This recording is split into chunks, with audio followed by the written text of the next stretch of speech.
ان کو کیونکہ وہ نورانی ہے، وہ ہمیں نظر نہیں آتا، وہ تو ایک روح ہے، ایک جلال ہے جس کو دیکھ نہیں سکتا انسان۔ پر خداوند کی یہ ایک طرح سے اگر میں یہ کہوں کہ اس کی گستاخی کا ایک تھا، تو یہ غلط چیز تھی کہ ہم خداوند کے جو دیے ہوئے پلان ہیں، خداوند کے جو کیے ہوئے کام ہیں، اس میں ہم نے اپنی دخل اندازی کی، کیونکہ ہم نے بائبل کی سٹوری میں ہی دیکھا ہے کہ خداوند نے 7 دن میں زمین اور آسمان بنایا۔ تو جب خداوند نے خود بنایا ہے، تو اس نے جب زمین سے آسمان کا ایک راستہ نہیں بنایا، تو انسان نے ایسے سوچی تو وہ خداوند کو بری لگی۔ جب خداوند کو بری لگی تو خداوند نے یہ فیصلہ کیا کہ اب میں ان کو ہلاک تو کر نہیں سکتا، کیونکہ بے گناہ ہیں، نہ اہل ہے نہ عقل ہے۔ تو کیونکہ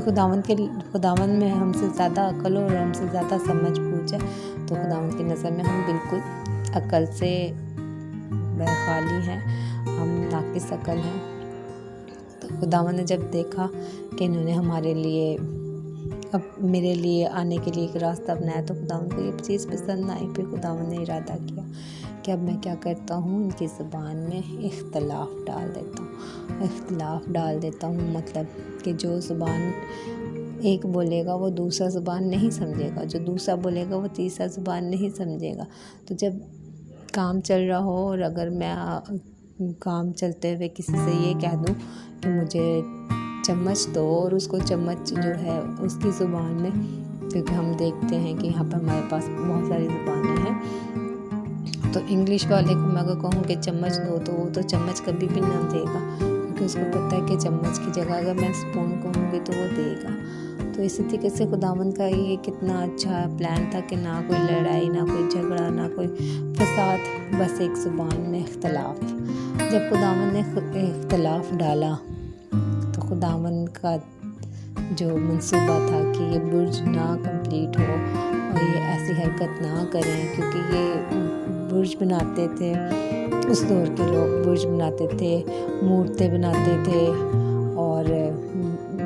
قربانی کے لیے جو برے بناتے تھے اس کی وہ پوجا کرتے تھے، عبادت کرتے تھے،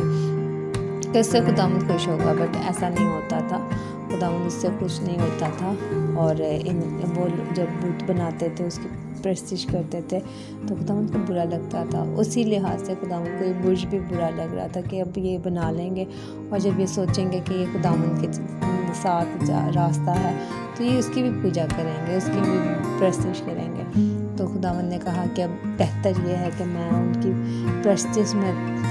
ان کے جو پلان ہیں یا ان کی سوچ اس میں خلل ڈالوں۔ تو جب خداوند نے اس میں خلل ڈالا، تو پھر نتیجہ یہ ہوا کہ کوئی اگر اینٹ مانگتا تھا تو دوسرے کو اس کی زبان نہیں سمجھ میں آتی تھی، تو وہ اینٹ ہی نہیں دے سکا۔ تو خداوند کا منصوبہ بھی کامیاب ہوا اور کوئی نقصان بھی نہ ہوا۔ آمین، پریز دی لارڈ۔ خداوند کا منصوبہ یہ تھا کہ میں ان کی زبانوں میں اگر اختلاف ڈال دوں گا تو یہ اپنا کام مکمل نہیں کر پائیں گے، اور ایسا ہی ہوا۔ اور آج بھی وہ برج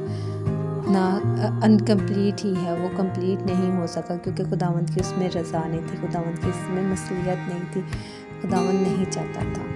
تو اس کہانی کا جو حاصل کلام ہے وہ یہی ہے